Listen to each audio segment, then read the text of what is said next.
Eu sou Mário Persona e essas são as respostas que eu dei aos que me perguntaram sobre a Bíblia.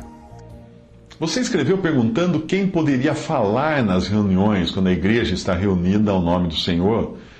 Quando nós dizemos que não existe na doutrina dos apóstolos um dirigente das reuniões, além do Espírito Santo, obviamente, e do Senhor Jesus no meio, alguns podem pensar que tal ausência daria lugar ou à desordem ou uma espécie de debate democrático, no qual todos os que quisessem poderiam dar sua opinião. Mas não é assim. Um debate, tipo um brainstorming, pode ser muito bom para as reuniões das coisas dessa vida, para gerar ideias na empresa, na escola. Mas quando nós estamos congregados ao nome do Senhor, democracia é a última coisa que nós buscamos. O fundamento da democracia é o poder colocado nas mãos das pessoas, e isso não faria qualquer sentido numa reunião de irmãos congregados ao nome do Senhor Jesus e tendo somente a Ele no meio como autoridade. Portanto, não é por existir a liberdade do Espírito de usar quem Ele deseja para ministrar que isso signifique que exista liberdade para a carne se manifestar. Mas vamos ver o que diz a palavra de Deus em 1 Coríntios 14, 29 a 33. E falem 2 ou 3 profetas e os outros julguem. Mas se a outro que estiver assentado for revelado alguma coisa, cale-se o primeiro, porque todos podereis profetizar, uns depois dos outros, para que todos aprendam e todos sejam consolados. E os espíritos dos profetas estão sujeitos aos profetas, porque Deus não é Deus de confusão, senão de paz, como em todas as igrejas dos santos. Primeiro, existe um ministério múltiplo da palavra, falem 2 ou 3. Segundo, existe um julgamento quanto ao que está sendo falado, o que obviamente cria a possibilidade de que quem fala ser corrigido ou calado, caso não fale de acordo com a sua doutrina. Terceiro, os espíritos dos profetas estão sujeitos a eles próprios, o que equivale a dizer que ninguém poderá alegar estar fora de si, ou dominado pelo Espírito Santo, ou por não ter o controle próprio, ou estar sendo usado pelo Santo Espírito, nada. Ninguém pode dominar porque os espíritos dos profetas estão sujeitos aos profetas. Pessoas usadas pelo Espírito Santo continuam no total controle de si mesmas. Mas o que dizer da frase, todos podereis profetizar? Como Paulo está se dirigindo a uma assembleia de irmãos congregados ao nome do Senhor, portanto conhecidos entre si, e em comunhão uns com os outros, esse todos é no sentido dos que fazem parte da assembleia e são reconhecidos, e não de estranhos, que simplesmente estejam passando pela rua e decidam entrar no local onde está sendo feita uma reunião da Assembleia. Nesse caso, a pessoa desconhecida deve ser tratada como desconhecida, e ela deve ser informada de que ali o ministério da palavra é exercido por aqueles que já estão em comunhão e são conhecidos dos irmãos, ou que chegaram até ali trazendo uma carta de recomendação de outra Assembleia igualmente reconhecida. Tudo que diz respeito à Assembleia deve ser feito de acordo com este princípio. Por boca de 2 ou 3 testemunhas será confirmada toda a palavra. 2 Coríntios 13, versículo 1. Quando as reuniões são feitas em um salão, isso parece ser mais difícil de ocorrer, de alguém chegar, um estranho chegar e querer conversar, querer falar no meio da reunião.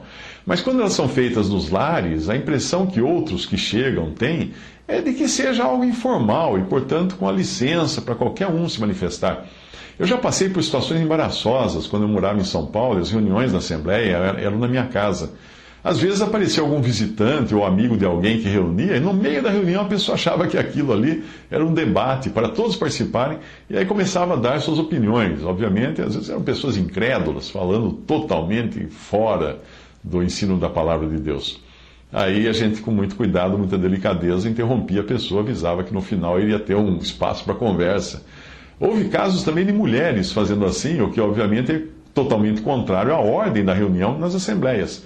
Porque 1 Coríntios 14, de 34 a 35, diz: as vossas mulheres estejam caladas nas igrejas ou nas assembleias, porque não lhes é permitido falar, mas estejam sujeitas, como também ordena a lei. E se querem aprender alguma coisa, interroguem em casa seus próprios maridos, porque é vergonhoso que as mulheres falem na igreja. Como na maioria das vezes a pessoa fazia aquilo de boa fé, até pelo desejo de ajudar, porém ignorando a ordem da reunião, Quando uma pessoa chegava antes, e eu ou outro irmão podíamos fazer isso, nós procurávamos explicar que somente os irmãos que eram conhecidos da Assembleia que falariam durante as reuniões. Quando a pessoa chegava depois do início da reunião e dava alguma opinião, eu ou outro irmão a interrompia e explicava que após a reunião nós teríamos um tempo para os visitantes fazerem perguntas e darem suas opiniões. Se alguém insistisse em continuar falando, o correto seria tal pessoa ser convidada a sair. O que felizmente nunca aconteceu comigo, mas o correto é chamar a pessoa lá fora e explicar para ela que não é assim que a gente costuma reunir. Nós devemos sim ser rigorosos, porque nós nunca sabemos quem é a pessoa ou como está a pessoa que vem de fora.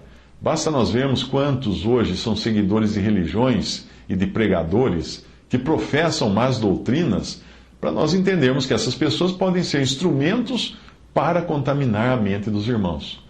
É por isso que existe todo um critério e cuidado para receber pessoas à comunhão, porque nos dias atuais é comum elas viverem contaminadas com muitos erros doutrinários, além, obviamente, dos pecados morais e das conexões com religiões e tudo mais.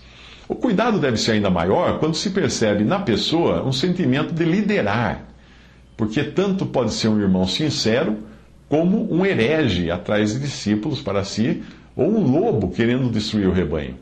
Existem ainda os que estão atrás de dinheiro e são atraídos por saberem que os cristãos são exortados a se importarem uns com os outros.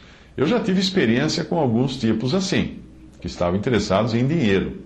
Existem também pessoas que não se encaixam em lugar nenhum por serem causadoras de problemas, e podemos acabar achando que estão sem denominação porque entenderam a verdade do corpo de Cristo e que desejam congregar somente em nome do Senhor, mas aí a gente descobre que não é o caso.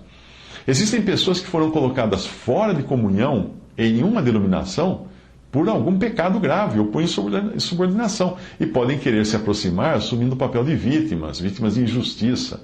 É bom lembrar que mesmo nas denominações, pelo menos nas mais sérias, existem irmãos sinceros que julgam o mal.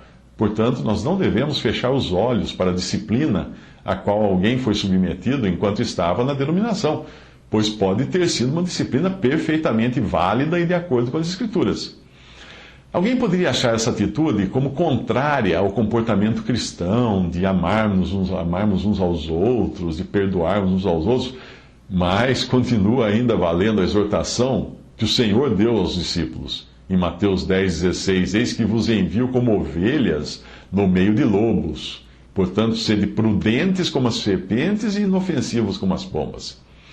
Se para uma pessoa ser recebida a comunhão à mesa do Senhor, nós já devemos ter cuidado, quanto maior deve ser o cuidado com aqueles que ministram.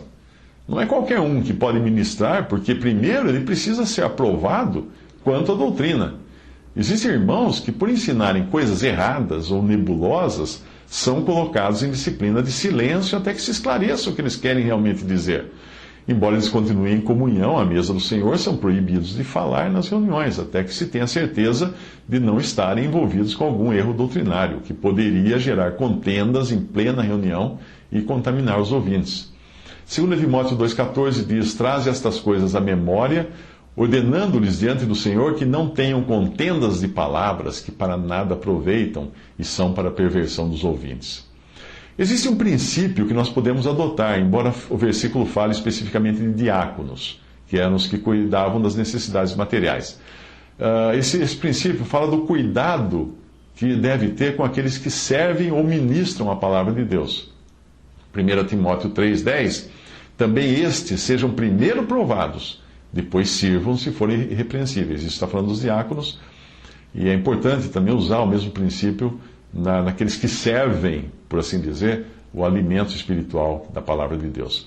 Quando Paulo se converteu, ele primeiro precisou ter um exercício profundo com o Senhor e também conquistar a confiança dos irmãos antes que o seu ministério fosse aprovado e ele recebido. No livro de Bruce Anstey, escrito por Bruce Anstey, A Ordem de Deus, ele explica o seguinte: Atos 9, 26 a 29 nos dá um exemplo do cuidado que a igreja, no princípio, tinha ao receber alguém à comunhão. Quando Saulo de Tarso foi salvo, ele quis entrar em comunhão com os santos em Jerusalém, porém Foi rejeitado, mesmo que tudo o que ele dissera aos irmãos em Jerusalém sobre a sua vida pessoal fosse verdade. Ele não foi recebido com base em seu próprio testemunho. Foi só quando Barnabé levou Saulo consigo e o apresentou aos irmãos, testificando de sua fé e de seu caráter, de modo que então já era o testemunho de duas pessoas, foi só então que os irmãos o receberam. Daquele momento em diante, Saulo andava com eles em Jerusalém, entrando e saindo. Atos 9, 28. Se a igreja no princípio não recebeu Saulo de Tarso imediatamente, com certeza os cristãos hoje não podem esperar ser recebidos imediatamente quando desejarem estar em comunhão com uma assembleia local. Até aí o texto de Bruce Feinstein. Nós devemos ter esse cuidado, ainda mais num tempo de tantos erros doutrinários como este em que nós vivemos. O fato de nós nos reunirmos somente ao nome do Senhor, sem um homem à frente, dirigindo as reuniões, não significa que qualquer um pode chegar e fazer ou falar o que quiser. Existe ordem, existe uma dependência do Espírito Santo, e aqueles que são desconhecidos de uma assembleia e se acham no direito de falar, estão transgredindo a palavra de Deus. Porque em Tiago, capítulo 1, versículo 26, diz o seguinte: se alguém entre vós cuida ser religioso e não refreia a sua língua, antes engana o seu coração, e a religião desse é vã.